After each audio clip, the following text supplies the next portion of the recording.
Police pambibig with partner Ira de la Cruz caught on CCTV. Naglabas ng emosyonal at matapang na pahayag si Ira de la Cruz laban sa kanyang partner na isang pulis matapos umano siyang bugbugin. Isang insidenteng sinasabing nahuli pa sa CCTV at ngayoy mabilis na kumakalat online.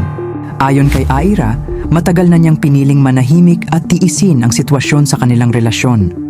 Sa kanyang mensahe, ibinahagi niya kung paano umano siya nasaktan, hindi lamang pisikal kundi pati emosyonal, habang unti-unting nasisira ang kanyang tiwala at pagkatao dahil sa mga nangyayari sa kanilang relasyon. Sinabi rin niya na dumating siya sa punto ng matinding pagkapuno at pagkawala ng emosyonal na kontrol, dahilan upang piliin niyang ipagtanggol ang sarili at magsalita sa publiko.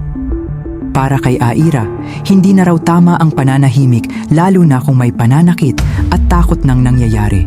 Dahil sa pagkalat ng CCTV footage at kanyang pahayag, maraming netizens ang nagpahayag ng galit, lungkot at suporta para sa kanya.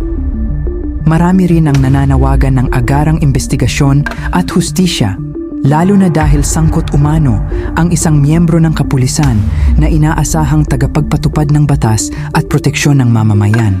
Sa kabilang banda, wala pa ring inilalabas na opisyal na pahayag ang naturang pulis hinggil sa mga alegasyon.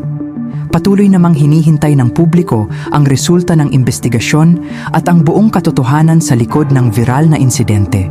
Ang pangyayaring ito ay muling nagbukas ng usapin tungkol sa domestic violence, abuse sa relasyon, at kahalagahan ng pagsasalita laban sa pananakit. Marami ang umaasang mabibigyan ng hustisya ang sinumang tunay na biktima at magkaroon ng patas na proseso para sa lahat ng sangkot.